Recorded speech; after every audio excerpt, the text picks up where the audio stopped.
إن الحمد لله نحمده ونستعينه ونستغفره ونعوذ بالله من شرور أنفسنا ومن سيئات أعمالنا من يهده الله فلا مضل له ومن يضلل فلا هادي له وأشهد أن لا إله إلا الله وحده لا شريك له وأشهد أن محمدا عبده ورسوله يا أيها الذين آمنوا اتقوا الله حق تقاته ولا تموتن إلا وأنتم مسلمون يا أيها الناس اتقوا ربكم الذي خلقكم من نفس واحدة وخلق منها زوجها وبث منهما رجالا كثيرا ونساء واتقوا الله الذي تساءلون به والأرحام إن الله كان عليكم رقيبا يا أيها الذين آمنوا اتقوا الله وقولوا قولا سديدا يصلح لكم أعمالكم ويغفر لكم ذنوبكم ومن يطع الله ورسوله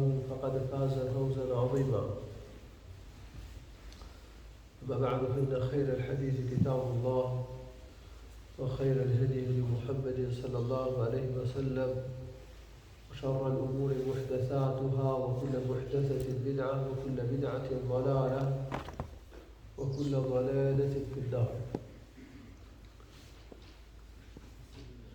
Sonte do të filloj me një temë të re, në librin Riyadhus Salihin.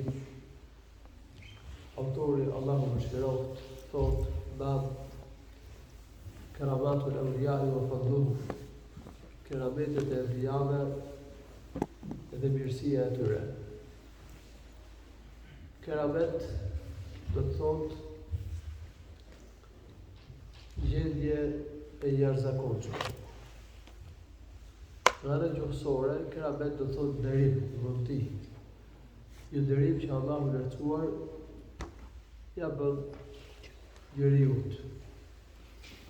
Një dhuratë që Allahu i lartësuar ja jep të dashurit të tij. Që dim që Allahu i lartësuar ja jep mikut të tij, të dashurit të tij.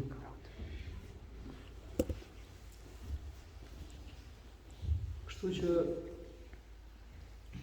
kerameti është një gjendje e jashtëzakonshme që Allahu subhanahu wa ta'ala ja jep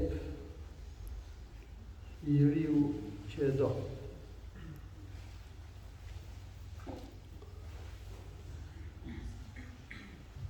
Ka gjendje të jashtëzakonshme që Allahu i lartësuar u jep ose u shfaq profetëve. Ka dhe gjendje të jashtëzakonshme të cilat Allahu subhanahu wa ta'ala u jep ose u shfaq profetëve. Ka dhe gjendje të jashtëzakonshme të cilat mund të shfaqen njerëzve të djallëzuar që kanë lidhje me shejtanët. Gjendja e jashtëzakonshme që e shfaq një profet apo që shfaqet në duart e një profeti quhet mrekulli, quhet shenjë. Dietarët i quajnë mu'jizat, mrekulli. Por termi më i përshtatshëm për to është shenjat e profetëve, shenjat dhe argumentet e profecisë së tyre.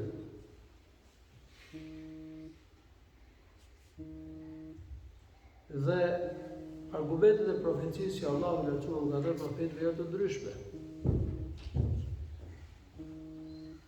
Argumentet e profetit tonë sallallahu alaihi wasallam janë të shumta.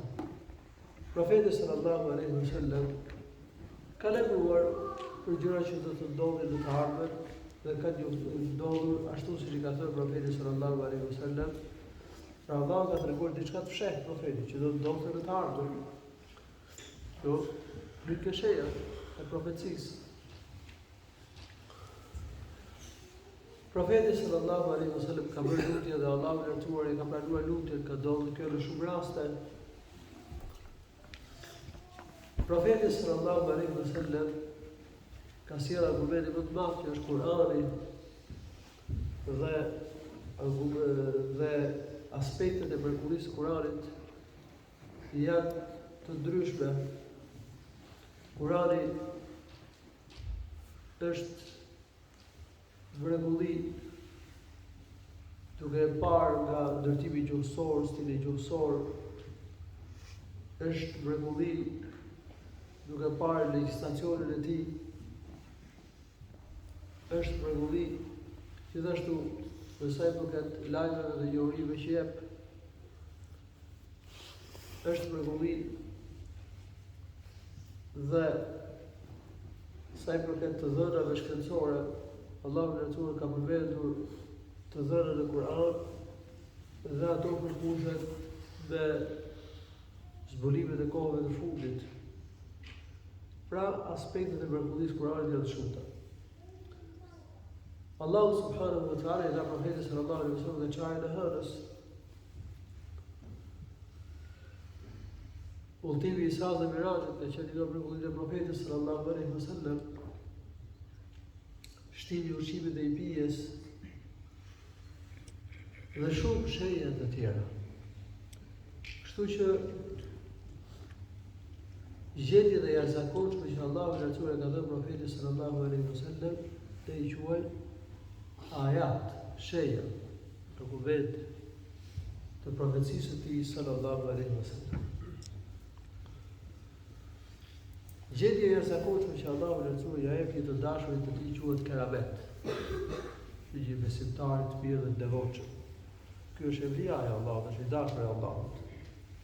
Dhe këtë gjendje e jashtëzakonshme ne e quajmë keramet, është dërim që ka bëu Allahu subhanahu wa taala. Ndërsa gjendjet e jashtëzakonshme që shfaqin njerëzit e djallëzuar, duke bashkëpunuar me xhint, me shejtan, quhet gjendje djallëzore, ahwal shejtanie. Nuk janë derime nga Allahu. Kështu që duhet ta kemi parasysh se jo çdo gjendje e jashtëzakonshme që shfaq njeriu tregon se ai ka gradë të lartë tek Allahu apo se është i dashur i Allahut. Përkundrazi, ka gjendje të jashtëzakonshme që i shfaqin njerëzit e djallëzuar që kanë lidhje me shejtanët. Shejtani mund ta lëviz dikë, mund ta mbajë dikë që të ecë mbi ujë, ose mund ta ngrejë, ose mund ta ndihmojë për diçka, ose mund të japë ndonjë informacion. Edhe pse xhint dhe shejtani nuk e din ghaibin, por vjedhura se ata mund të gjojnë diçka nga melekët. Edhe ishte edhe që gjestra, siç përmendet në hadith profetit sallallahu alaihi wasallam. Edhe këtë informacione që e kanë gjuar nga melekët ja përcjellin mikut të tyre, mikut të shejtanit, magjistarit, fallxonit. Dhe ky u arrofen njerëzit. Po shton edhe gënjeshtra pastaj. Edhe njerëzit i besojnë për shkak të asaj fjale që e ka burimin nga qielli, nga lajmet që melekët i kanë përcjellë njëri tjetrit. Kështu që gjendjet e jashtëzakonshme ose informacionet që mund të japë, ose që mund të shfaq fallxori, magjistari, njeriu i djallëzuar, nuk tregojnë se ai është evlia i Allahut subhanahu wa taala. Do ta mësoj pak më pas se kush janë kushtet që njeriu të jetë evlia i Allahut. Kush janë shenjat që njeriu është i dashur i Allahut të lartësuar. Dhe duke njohur ato, ne do të arrijmë të bëjmë dallimin mes atij që është evlia i Allahut dhe gjendjen që i shfaqet, rrugdia, mirësia, derimi që i bëhet, gjendja e zakonshme që i jepet, është derim nga Allahu i lartësuar për ta keramet. Dhe pra të bëjmë dallimin mes kësaj kategorie njerëzish dhe kategorisë tjetër, atyre njerëzve të cilët shfaqen gjendje djallëzore për shkak se ka lidhje me shejtanin.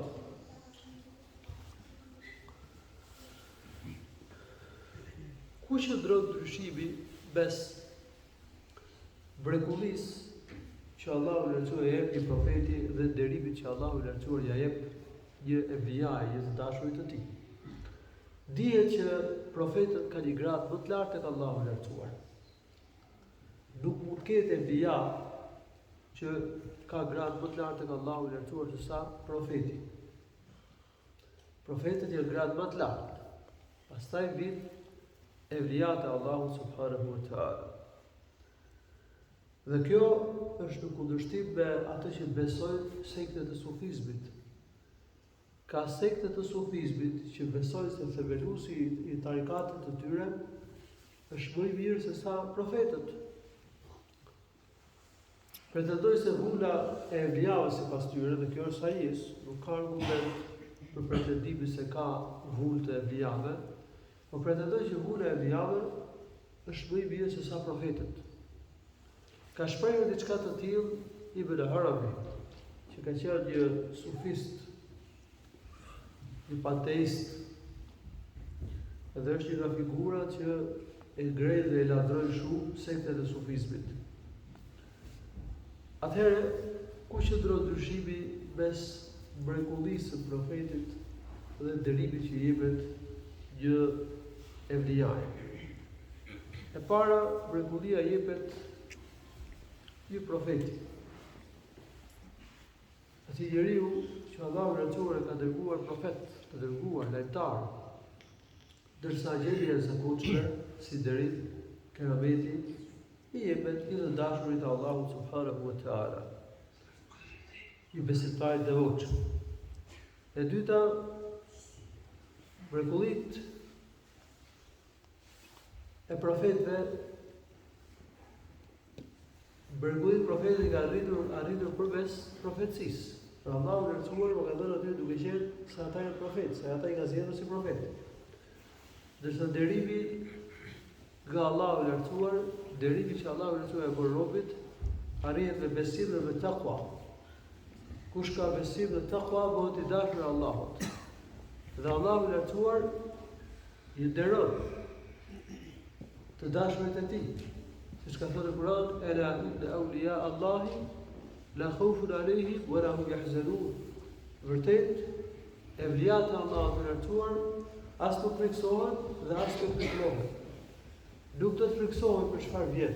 Nuk do të ketë frikë nga dënimi i varrit, nuk do të ketë frikë nga zjarri i xhenemit, ditën e gjykimit, nuk do të ketë frikë nga tmerret e ditës së gjykimit.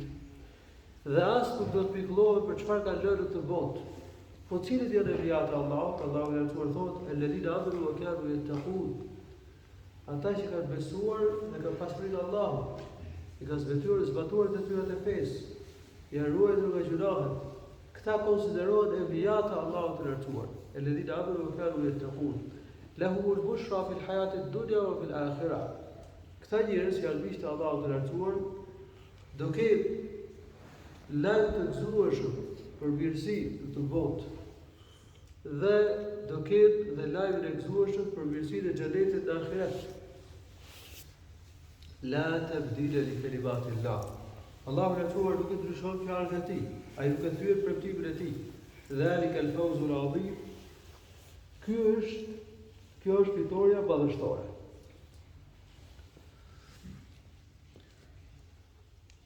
Mrekullia që jepet profetit ka një pozitë më të lartë se sa gjendja e zakonshme derimi që jepet një evlijaje. Pra, mrekullia ka një pozitë më të lartë se sa derimi. Prandaj, ajo që kanë pretenduar disa njerëz se gjithçka që mund të jepet si mrekulli i profetit, mund të jepet dhe si karamet, si derim i evlijaje, por kjo shprehje është e gabuar, kjo bindje është e gabuar, përkundrazi. Mrekullitë e profetëve kanë një pozitë më të lartë. Jo një lloj tjetër. Ndërsa derimet që Allahu i lartësuar u bën profetëve, edhe pse janë gjëra të jashtëzakonshme, ato janë më ndryshe.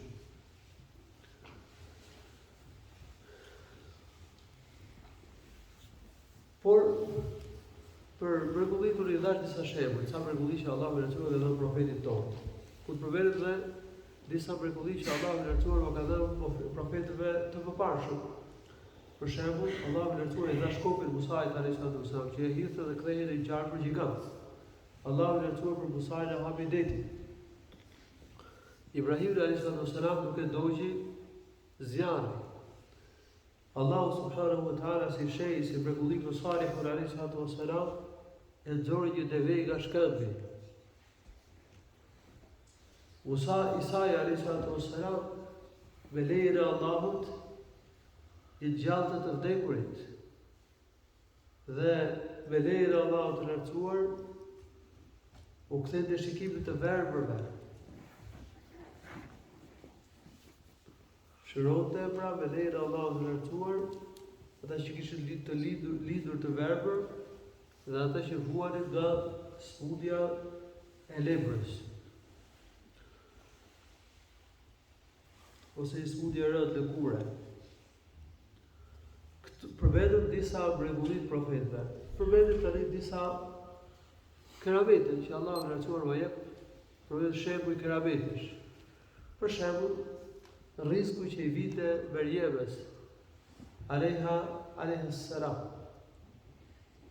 Që i vidit frutat e verës, i vidit të dimër. Ky ishte keramet, ishte dërim nga Allahu i lartësuar. Shkëmbi që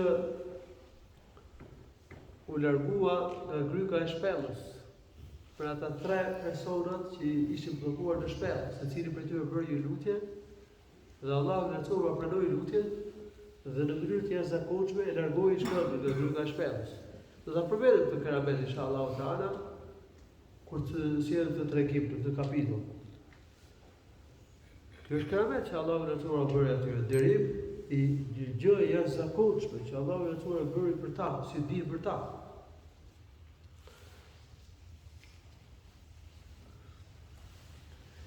Një hadith, profeti sallallahu alaihi wasallam ka përmendur se si Allahu subhanahu wa ta'ala e ka dërguar një re për vaditjen e tokës së njeriu të mirë, i cili jepte një pjesë të produktit, të tretën e jepte si sadaka.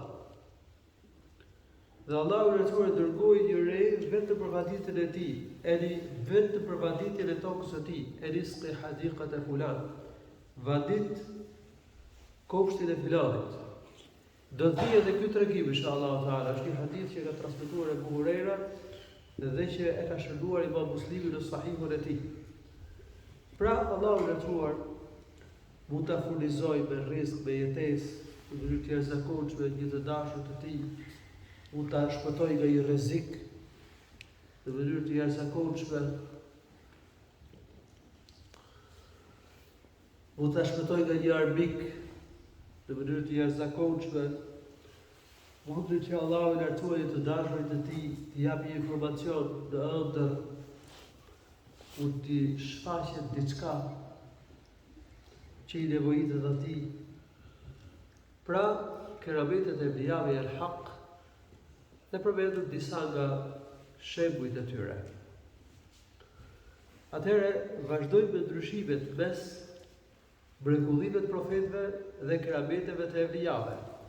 E përmendëm pak më përpara që mrekullitë e profetëve kanë një pozitë më të lartë se sa kerametet që Allahu i lartësuar u jep evlijave.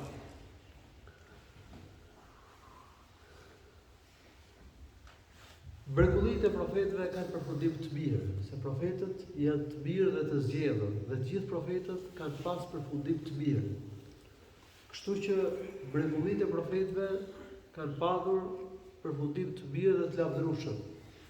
Kanë qenë përforcim për ta, kanë qenë shej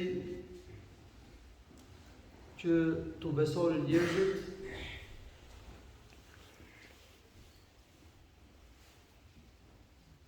dhe kanë shërbyer që profetët dhe pasuesit e tyre të illustrojnë më shumë Allahut të lartësuar, të përbashkët dhe më mirë fesë Allahut subhanahu wa ta'ala.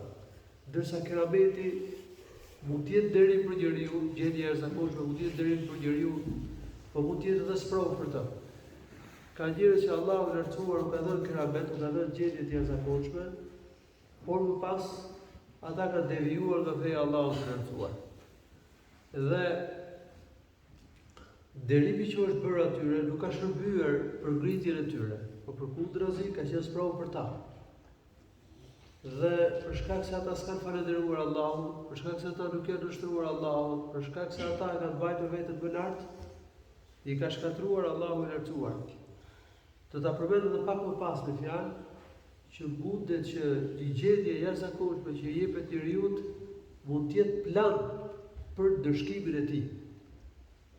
Allahu subhanahu wa taala ruaj. Sigur se pasuria, pushteti e kështu me radhë. Ka njerëz që jepet pasuria dhe e shfrytëzojnë për mirë.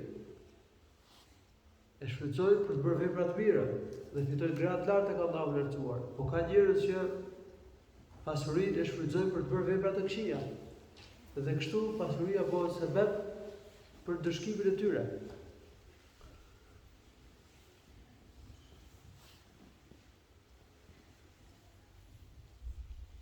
Cilësitë e përsosura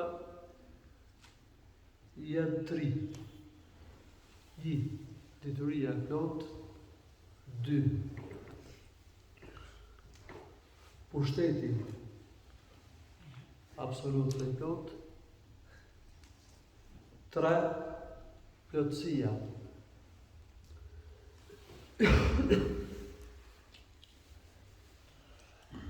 Këto 3 atribute në mënyrë absolute i ka vetëm Allahu i lartësuar. Allahu ka diturinë e plotë. Allahu subhanahu wa taala është i vetmi që ka pushtetin absolut për të vepruar në gjithësi. Vetëm ai ka fuqi dhe pushtet për të bërë gjithçka. Dhe Allahu i lartësuar është i plot, i lirë nga çdo nevojë. S'ka nevojë për asgjë. Ndërsa krijesat nuk mund të ketë këto atribute në mënyrë të plotë, në mënyrë absolute. Njeriu mund të ketë njohuri, por nuk mund ta di gjithçka. Njeriu mund të ketë pushtet për diçka, por nuk mund të jetë i gjithë pushtetshëm. Dhe nuk mund të ketë pushtet për të vepruar në gjithësi çfarë të do. Dhe njeriu ka nevojë për ushqim, ka nevojë për pije, ka nevojë për jetesë. Njeriu ka nevojë të plotësohet, nuk është i plotë, nuk është i përkryer. Allahu subhanahu wa taala ka urdhëruar profetin sallallahu alaihi wasallam në Kur'an që të shprehet se nuk i ka këto 3 cilësi. Se këto i ka vetëm Zoti, në mënyrë të absolute, siç e thamë. Qul la aqulu lakum 'indi khaza'inullah. Thuaj, unë nuk pretendoj se kam thesaret e qiejve dhe të tokës, që janë dorë të Allahut të lartësuar. Pra unë nuk kam thesaret e qiejve dhe të tokës dhe të veproj në to. Nuk kam pushtet për të vepruar në to. Wala a'lamu al-ghaib, dhe unë nuk e di të fshehtën. Të fshehtën e di vetëm Allahu i lartësuar.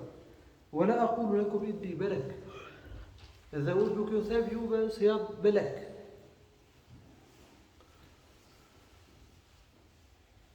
I dhujtarët kërkojnë nga profeti sallallahu alaihi wasallam gjëra të jashtëzakonshme, por ai ishte njeriu dhe ai s'kishte pushtet për të vepruar në gjithësi. Sallallahu alaihi wasallam. E pyesin për kiametin, se ku do bëhet kiameti.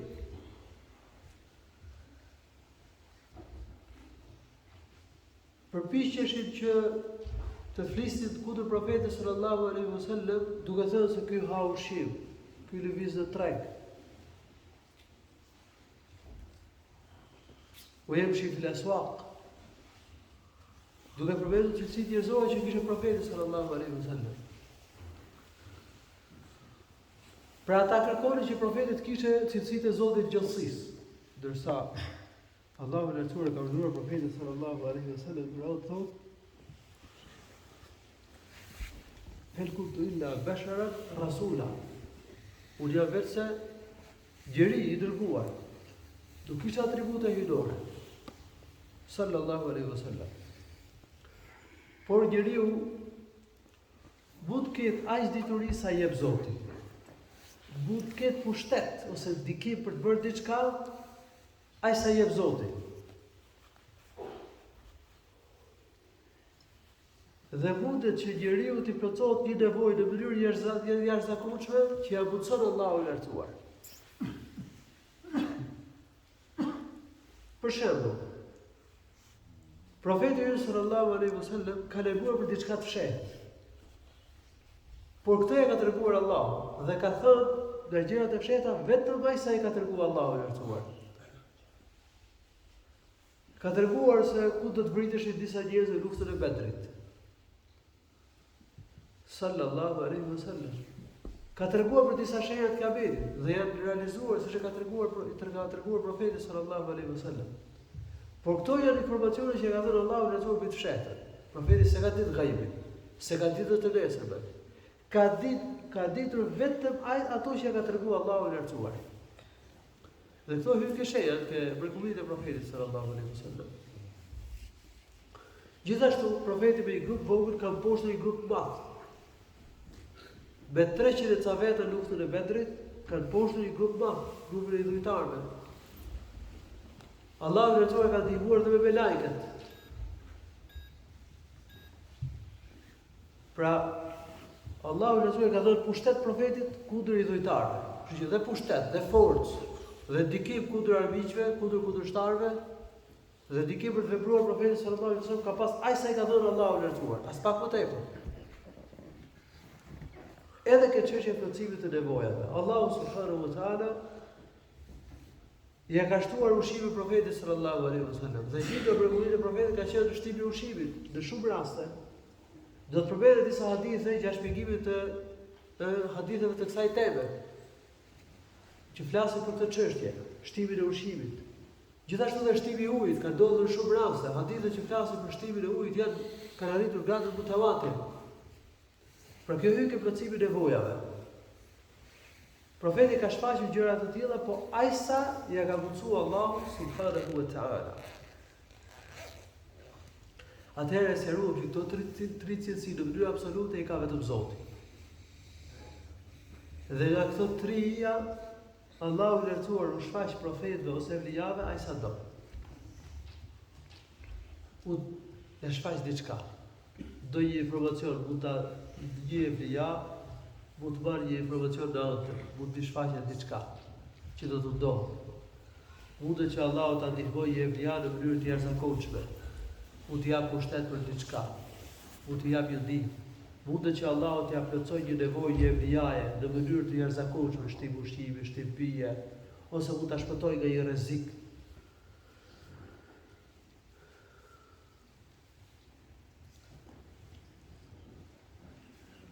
Si arrin njeriu të bëhet i dashur i Zotit, bëhet evlija? Duke përmbusur dy cilësi. E para besimi, imani, dhe e dyta taqwaja, të jeni devotshëm. Të jetë për atyre që kanë frikë Allahut, që i kryejnë detyrat e fesë dhe që ruhen nga gjunahet. Ajeti Kur'anit që e citova pak më përpara është argument për këtë. Allahu i lartësuar thotë: Ela inna awliya Allahi la khawfun alayhim wa la hum yahzanun. Vërtet, evlijat e Allahut të lartësuar as nuk friksohen dhe as nuk pikëllohen. Nuk do të kenë frikë për çfarë vjen. Për dënimin e varrit, për gjendjet e ditës gjykimit, nuk do kenë frikë nga zjarri i xhenemit. Dhe as nuk do të pikëllohen për çfarë ka lënë në këtë botë. S'kan as frikë as pikëllim. Alladhina amanu wa kanu yattaqun. Pastaj Allahu i lartësuar ka bërë dhe përshkrimin e evlijave të tij, njerëzve që janë të dashur të tij. Alladhina amanu janë njerëzit që kanë besim, wa kanu yattaqun, dhe që kanë frikë Allahut subhanahu wa taala. Dhe për shkak se ata kanë frikë Allahut, ata i kryejnë detyrat e fesë dhe ruhen nga gjunahet. Kështu që për të bërë evlijaja Allahut të lartësuar ne na duhet dy cilësi. E para, të kemi iman. Të besojmë Allahut, melekët e tij, librat e tij, të dërguarit e tij, ditën e fundit, ditën e gjykimit, xhenemin, gjallën pas vdekjes. Dhe të besojmë dhe kaderin e Allahut, se elia dhe keqja ndodhin me kaderin e Allahut të lartësuar. E dyta, të kemi takwa. Ti zbatojmë detyrat e fesë dhe të ruajmë nga gjunahet. Duhet ta përmbushim shahadetin la ilaha illallah Muhammedur Rasulullah. Besojmë Allahun një vetëm, adhurojmë Allahun vetëm. Të ndjekim profetin sallallahu alaihi wasallam. Ti kryejmë detyrat e fesë dhe të ruajmë nga gjunahet. Kush ka iman, besim dhe takwa, kryet takwaja takwaja do thotë që njeriu të vendos në beti dhe ndërmjet dënimit të Allahut dhe Rasulit një burojë. Dhe kjo burojë është zbatimi i detyrave të fesë dhe largimi nga gjunahet. Kush i zbaton detyrat e fesë dhe largohet nga gjunahet, ai është evlia i Allahut të lartësuar. Atëherë, ky është shpjegimi i saktë i termit evlia. I dashur i Allahut, biku Allahut, që është çdo besimtar i devotshëm. Çdo besimtar i devotshëm është evlia i Allahut. Çdo njeri që ka iman dhe ka takwa, që ka frikë Allahut, kryen detyrat e fesë dhe ruan nga gjunahet. Ndërsa sektet e sufizmit kanë pretendime të tjera për evliat. Sipas tyre evlia mund të jetë edhe njëri që s'ka iman. Evlia sipas tyre mund të jetë edhe njëri që nuk i kryen detyrat e fesë dhe nuk ruan nga gjunahet. Evlia sipas tyre mund të jetë edhe njëri i çmendur.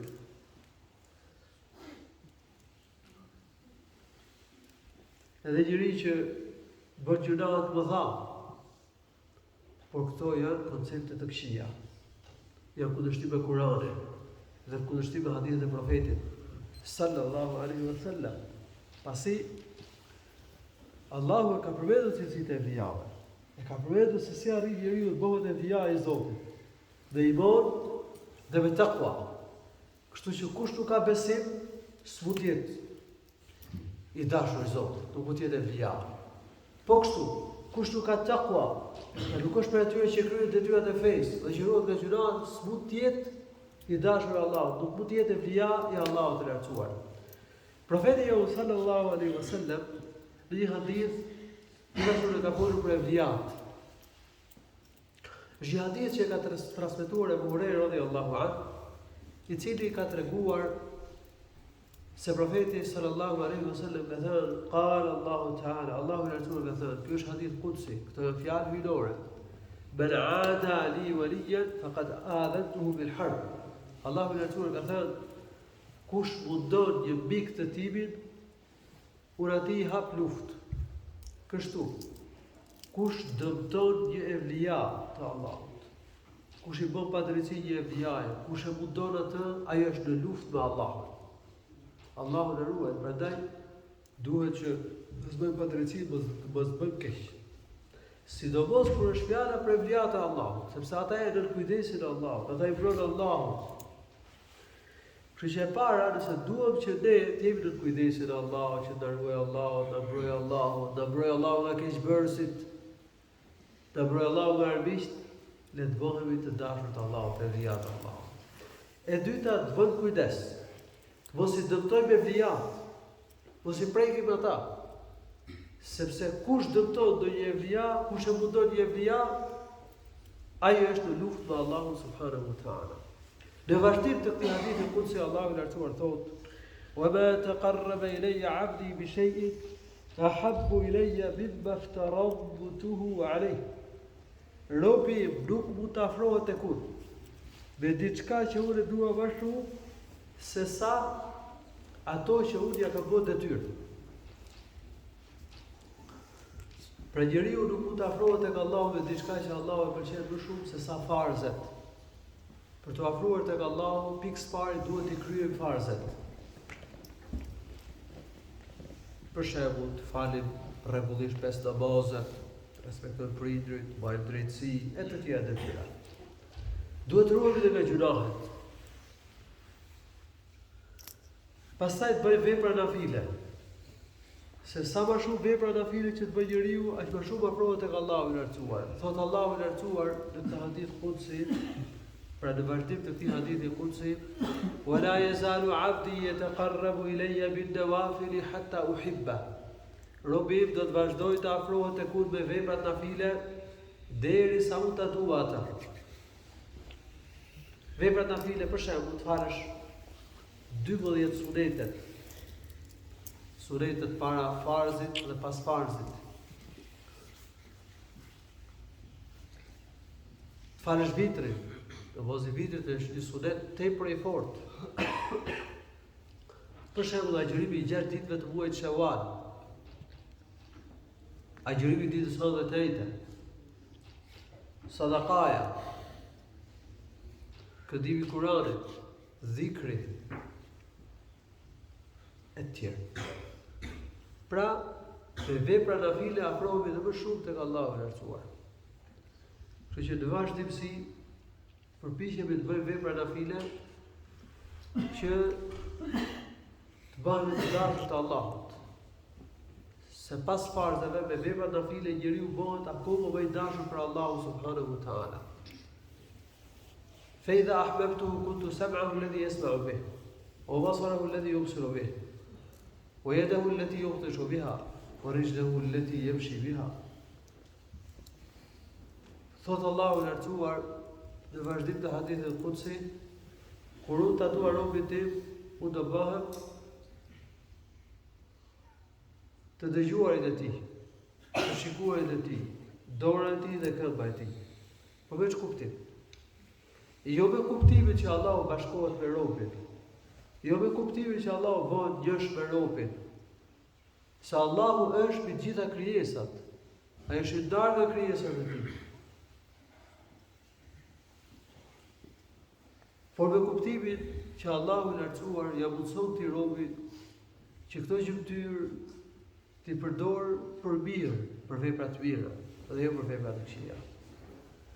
Allahu i lartësuar ja lehtëson çështjet e këtij robi. E ndihmon këtë rob që të realizojë qëllimin. Ashtu siç merr diçka me lehtësi me dorë, po kështu Allahu do ta ndihmojë që të përmbush qëllimin, ky rob. Plotësoj nevojat, do ja lehtësoj çështjet e fesë dhe çështjet e jetesës këtij robi. Allah do t'ja bëj mbar çështjet e këtij njeriu, do t'i jap sukses. Pra ky do të ketë ndihmën e Zotit, kujdesin e Allahut, do t'ja lehtësoj Allahu çështjet, do t'i jap mbarësi Allahut, do t'i jap sukses, do e ndihmoj Allahu të realizojë qëllimin dhe të plotësoj objektivin. Ky është kuptimi i hadithit ku Allahu i lartësuar thotë: bëhem të dëgjuarit, të shikuarit, dora dhe këmba e tij.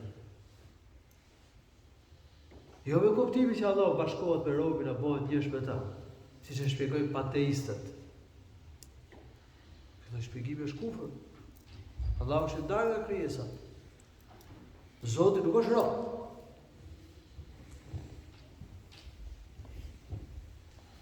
Ka ndryshim mes robit dhe Zotit subhanahu wa taala. Por Allahu e ndihmon të robën, Allahu i jep sukses. Në fundin e hadithit, Allahu lartësuar ka përmendur se ja pranon lutjet të dashurit të tij. Thotë: "Wala in sa'alani la u'tiyanna, wa in ista'adani la u'idhanna." Nëse do të kërkoj diçka, unë do t'ja plotësoj kërkesën, do t'ja jap atë që e kërkon. Dhe nëse do të kërkoj mbrojtje, unë do ta mbroj. Atëherë gjitha mirësitë që arrin njeriu nëse bëhet i dashur i Allahut, cila është pranimi i lutjes. Allahu të dashurit të vet, evliasi e pranon lutjen. Ne duam që Allahu të pranojë lutjen. Atëherë të përpiqemi të bëhemi evlia të Allahut, të bëhemi të dashur të Allahut. Që Allahu i lartësuar të pranojë lutjen. Që kur ti lutemi Allahut për diçka, Allahu na jap, na plotësoj kërkesën. Dhe kur ti kërkojmë mbrojtje Allahut, Allahu subhanahu wa taala të na mbroj. Kështu që me vepra të mira, me farzat dhe me nafilet, ne arrim të bëhemi të dashur të Allahut. Dhe të dashurit të Allahut arrin mirësitë më dha. Ndër mirësitë që arrin ata është fakti që Allahu i lartësuar atyre u pranon lutjet.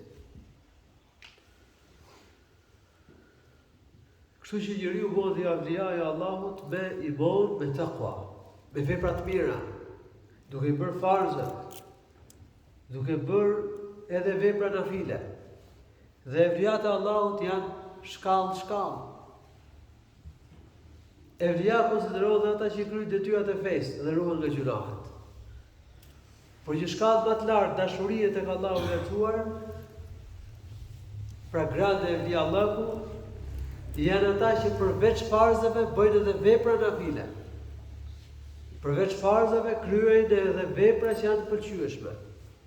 Përveç që ruhen nga gjunahet, nga haramet, ruhen dhe nga ato vepra që janë mekruh, që janë të papëlqyeshme. Dhe kjo është një grad edhe më i lartë tek Allahu i lartësuar.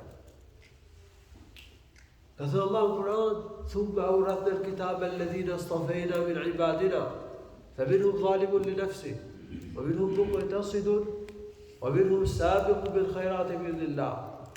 Pas shkatrimit të popujve të mëparshëm, ne u dham librin robëve tanë të cilët i zgjodhëm. Domethënë, këtij ummeti. Dhe ka ky ummet ka njerëz që janë zullumqar, që i bëjnë keq vetvetes me gjunahe.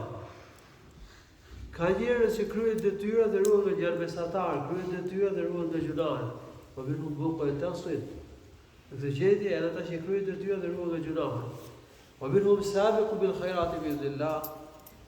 Dhe ka njerëz që ua kalojnë të tjerëve, duke bërë vepra të mira, duke shpejtuar për të bërë veprat e mira. Dhe që ua kalojnë të tjerëve në gradat e larta të xhenet. Por ka njerëz që janë shumë të afruar tek Allahu subhanahu wa ta'ala. Dhe në surën Al-Waqi'a, Allahu i lartësuar ka përmendur ashabul yamin, ata që merren djathtas për xhenet, dhe gradën e tyre të lartë tek Allahu i lartësuar, dhe ka përmendur dhe al-muqarrabin, ata që janë më të afruar tek Allahu i lartësuar, që janë një grad akoma më të lartë tek Allahu subhanahu wa ta'ala. Kështu që evlijat janë shkallë.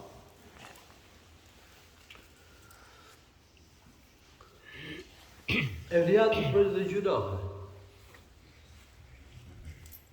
Fakti që evlijat janë të dashur të Allahut, i kryejnë detyra, ruhen nga gjunahe, nuk do thotë që ata s'kan gabime, nuk do thotë që ata s'kan të meta, nuk do thotë që ata nuk bëjnë gjunahe. Por evlijat nuk ngulin në veprimin e gjunaheve. Nëse bëjnë gjunah, kërkojnë falje Allahut, bëjnë tauba. Ademi gaboi alayhis salam, edhe bëri tauba, i kërkoi falje Allahut të lartësuar. Dhe Allahu i lartësuar ka përmendur në Kur'an që njerëzit mirë ua fal gjunahet.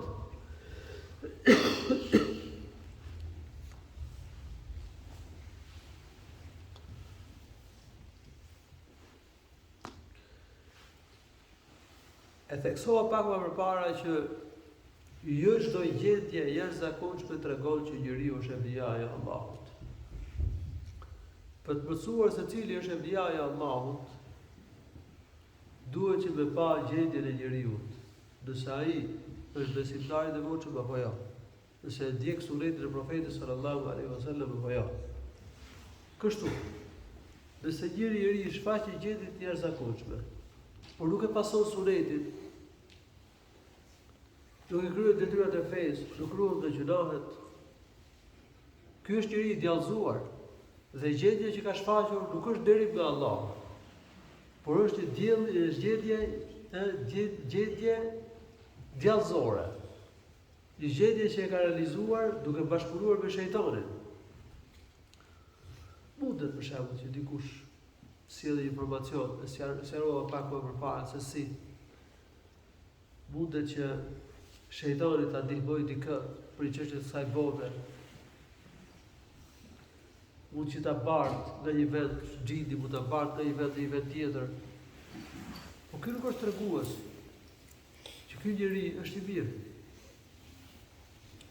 Derisa njeriu nuk është rrugën e Zotit, nuk është në rrugën e profetit, nuk i kryen detyrat e fesë, nuk ruhet nga gjunahet, se robi bën gjunahe të mëdha, nuk është evlija i Allahut të lartësuar. Mund të shfaq një fallxhor, një magjistar, gjendje të jashtëzakonshme, bashkëpunim me xhint, me shejtan. S'duhet bashtrohet robi me ta. Dhe s'duhet bëjmë pas tyre. Ka njerëz që bashtrohet me ta. Cili është derimi më i madh që bëhet njeriu? Se ne thamë që karame do thotë derim. Derim që Allahu na thua për robët dhe i jep një gjendje të jashtëzakonshme. Po cili është derimi më i madh që i bëhet robët? Derimi më i madh që Allahu ja bën robit është që ky rob t'i përmbahet fesë së Zotit. të jetë besimtar i devotshëm, të kryejë detyrat e fesë, të largohet nga gjërat. Ky është derimi më i madh që na bën Allahu i lartësuar.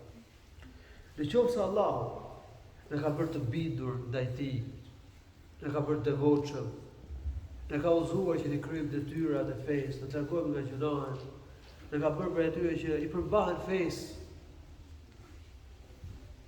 ne ka bërë derimin më të madh. Kjo është mirësia më e madhe që ne ka bërë Allahu subhanahu wa taala. Prandaj kanë thënë dietarët, derimi më i madh që Allahu i lartësuar ja bën robët është që njeriu të dojë atë që e do Allahu. Dhe të urrej atë që urren Allahu subhanahu wa taala. Që dëshirat e tij, mendimet e tij të jetë përputhje me atë që e do Zoti.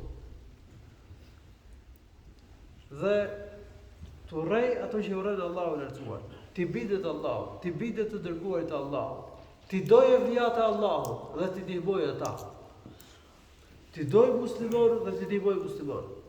Dhe nga ana tjetër, ti urrej kundërshtarët e Allahut, ti urrej armiqtë e Allahut. Këta janë evlijat e Allahut subhanahu wa taala. Ka njerëz që u jepet gjendje të jashtëzakonshme dhe ngrihen gratë tek Zoti. Për shkak se jepet një gjendje jashtëzakonshme dhe ai forcohet në iman. Allahu ka dhënë një shenjë të jashtëzakonshme. Dhe bëhet besimtar i mirë, i fortë në fe. I kryen dhe më shumë detyrat e më mirë detyrat e fesë, edhe më shumë gjëra se do të ka nderuar Allahu. Ka dhënë një shenjë. Ka shpëtuar nga i rrezik, ka qenë duke u mbytë, shpëtoi Allahu në mënyrë të jashtëzakonshme. Ka pasur studie të rënda, që nuk vjen dhe tha nuk shërohet. Shëroi Allahu në mënyrë të jashtëzakonshme. Edhe ky bon dhe më i devotshëm. Ka qenë duke bastis, duke shparos një armik. Shpëtoi Allahu në mënyrë të jashtëzakonshme. Dhe këti i shërben kjo shenjë për të bëhet besimtar më i mirë, më i devotshëm, më i kushtuar ndaj Allahut të lartësuar. Pra ka njerëz që për shkak të kerametit ngrihen në gradë më shumë. Po si do jetë një gradë? Duke bërë më shumë vepra të mira, duke ruajtur më fort nga gjunahet, duke u bërë më i thjeshtë. Ka njerëz që gjërat e jashtëzakonshme për ta nuk shërben për ngritjen e tyre në gradë. Mund të jetë çështje jetese. Dikush ju lut Zotin e shëroi Allahu në mënyrë të jashtëzakonshme nga smundje. Mirë, po edhe pse u shëroi nga smundje, kjo nuk ndikoi që ai të bëhet më i mirë në fe. Vazhdoi çka qenë. Atëherë kjo është një mirësi nga Zoti, që ky nuk arriti ta shfrytëzonte për të bërë më i mirë nga Allahu i lartësuar. Si pasuria, dikujt Zoti dha pasuri. Por nuk arriti ta shfrytëzonte që bënte më shumë vepra të mira me pasuri. Ose dikujt i dha Allahu një pozitë, një post, por nuk arriti që ta shfrytëzonte këtë post për të bërë më shumë vepra të mira. Dhe kategoria e tretë e njerëzve janë ata që kerameti i dëmton. Dhe mund të marrin dënimin e Allahut për shkak të tij. Ka mundësi. Një person i jepet një keramet, gjë e jashtëzakonshme, dhe mendon që Allahu ja ka dhënë se është i mirë. E ka nderuar Allahu, ka zgjedhur Zoti. Edhe i duket vetja se është më i mirë se sa besimtarët e tjerë. E bën vetëm më lart se ata. Edhe fillon ose neglizhohet detyrat e fesë, le pas dore gjuna, domethënë detyrat e fesë, bën gjunahe, mund të devijojë nga rruga e Zotit. Që thotë, mund ka nderuar Zotin me dhënë gjëra të jashtëzakonshme, kam gradë lart tek Allahu, jo më i mirë se këta tjerët, që s'kan gjendje të jashtëzakonshme. Edhe fillon e bën gjunahet. Pastaj nxihet zemra. Dhe përpasoj përfundon në dënimin e Allahut subhanahu wa taala. Allahu na ka treguar në Kur'an për atë që Allahu ja kishte dhënë shenjat e tij. Por ai anoi nga dynjaja. Akhlada ila al-ard fattaba'a hawa. واتلو عليهم نبأ الذي آتيناه آياتنا فانسلخ منها فأتبعه الشيطان فكان من الغاوين. Tregoju atyre dhe lajmin e atij që ne i dham shenjat tona. gjërat e jashtëzakonshme që kishte dhënë Allahu i lartësuar. Fansalakha minha, po ai u zhvesh prej tyre. Pra që një petë që ja pa dhënë Allahu, mirësi që ja pa dhënë Allahu, por ai nuk diti të falenderonte Allahun. Dhe u bë pasues i shejtanit. E bori shejtani pasues vet. Edhe u bë i devijuar. Allahu ka krahasuar këtë njeri me qenin. Ka dietarë që kanë thënë se ky ajet flet për Belam ibn Ba'ura, që ka qenë njëri nga dietarët e Banu Israilëve, që Allahu e pranonte lutjen.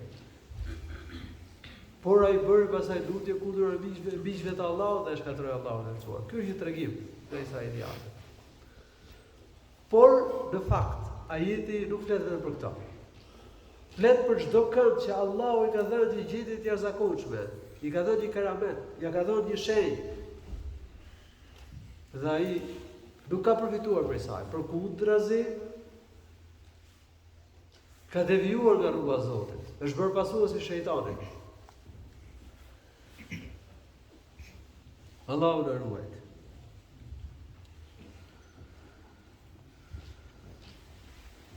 Allahu subhanahu wa ta'ala e vën provë njeriu me të mira dhe me të këqija. Edhe ndër të mirat me të cilat Allahu i lartësuar e vën provë njeriu është edhe kerameti. Për që kujt i jepet një gjendje e jashtëzakonshme, do të di që kjo është një sprovë nga Allahu. Çfarë do bëj?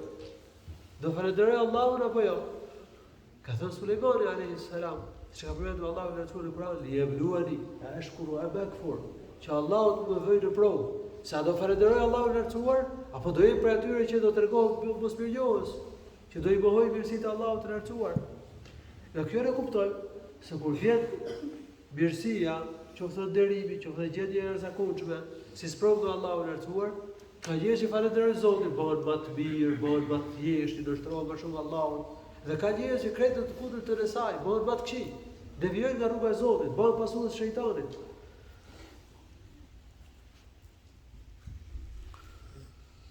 Kështu që në qoftë se njeriu t'i vjen një mirësi, duhet të falenderojë Allahun. Dhe duhet të ketë frikë se mos ashtoj plan. Në Allahu për dëshkimin e tij. Dhe nëse njeriu i vjen një vështirësi, një mundim, duhet të mendojë mirë për Allahun. Sprovë për ta, duhet duroj. Ndërsa derimi i njeriu tek Allahu i lartësuar qëndron tek vepra e mira që bën. Njeriu fiton derim tek Allahu me veprat e mira. I da akramakum indallahi atqakum. Më të nderuar për ju tek Allahu i lartësuar ja bën devotshëm. Dhe nga ana tjetër, njeriu poshtrohet për shkak të gjunaheve të tij. Nëse njeriu është i nderuar tek Allahu, do të jetë për shkak se është i devotshëm, për shkak se bën vepra të mira. Dhe nga ana tjetër, nëse njeriu në vlerësi, nëse Allahu i lartësuar e poshtron njeriu, kjo vjen për shkak të gjunaheve të tij. Allahu i lartësuar thotë në Kur'an: "Fa amma al-insanu idha ma ibtalahu rabbuhu fa akramahu wa na'amahu fa yaqulu rabbi akraman." Kur Allahu i lartësuar e nderon robën e tij, kur Allahu e vën provë robën e tij, e nderon me mirësi dhe ja jep jetesë me bollak, edhe jep me gati, ky thot Zoti e më ka nderuar. Mendon që ka një gradë lart tek Zoti, është i nderuar tek Allahu, prandaj Allahu ka dhënë mirësi në këtë botë. I ka dhënë pasuri, i ka dhënë jetesë me bollak etj. Wa amma idha ma ibtalahu faqadara alayhi rizqahu fa yaqulu rabbi ahana. Dhe garanti edhe për Allahu le të marrë vetë provë robin dhe ja pakson mjetet e jetesës. Ky thot Zoti më ka poshtruar. Mendon se poshtrimi, mendon se është i poshtruar, se Allahu ka poshtruar sepse i ka dhënë pak vjetë e jetesës. Ky është koncepti i gabuar. Ky është koncepti që kanë shumë njerëz. Mendoj se nëse Allahu t'i jep gjëra të kësaj bote, je i nderuar tek Zoti. Nëse Allahu të prekon për tyre, Allahu të ka poshtruar. Kjo s'është e vërtetë. Pasi derimi tek Allahu i lartësuar qëndron tek veprat e mira. Kush bën vepra të mira është i nderuar tek Allahu. Kush është i devotshëm është i nderuar. Dhe nga ana tjetër, poshtrimi tek Allahu i lartësuar vjen për shkak të gjunaheve. Po.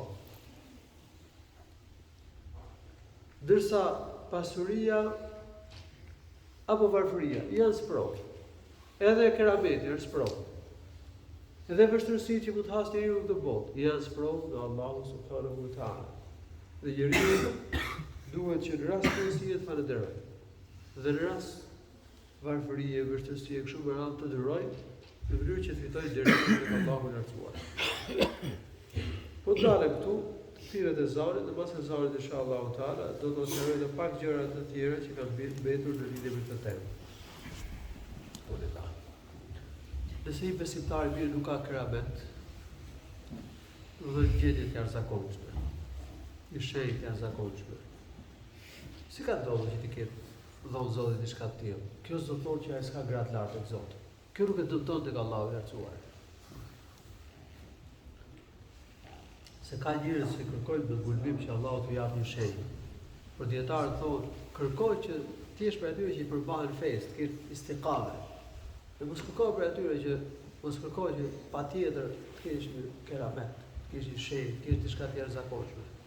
Derimi më të madh që të bën Allahu i lartësuar është që të ecësh rrugën e Zotit, të përmbahesh fesë Allahut subhanahu wa taala. Dietarët kanë përmendur se kerametet në radhën e tabiinëve kanë qenë më shumë se sa në radhën e sahabëve.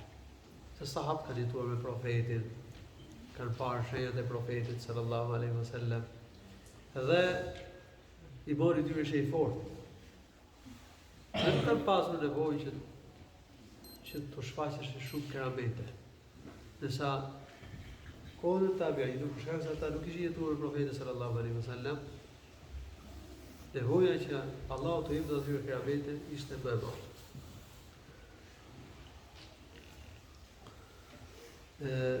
Allahu subhanahu wa taala kerametet gjendje të jashtëzakonshme, pra që ma mundson evlijave të tij, të dashurve të tij, jep me urtësi. Nga urtësia do të jep plotësimin e nevojës. Një nga evlijat Allahut ka një nevojë. Dhe Allahu subhanahu wa taala mund t'ia plotësojë këtë nevojë në mënyrë të jashtëzakonshme. Për shembull, ka nevojë për ushqim. Ja jep Allahu në mënyrë të jashtëzakonshme ushqimin. S'po gjen ushqim. Ka nevojë për ujë. Ja si Allahu subhanahu wa taala në mënyrë të jashtëzakonshme, ose ja shton ujin që ka. Ose ka nevojë për një trajtim, për shërimin e një smundje, ose për shpëtimin nga një rrezik. Mund edhe për forcimin e imanit, për shtimin e imanit. Allahu do që një rob t'ia shtojë imanin dhe ja jep një keramet.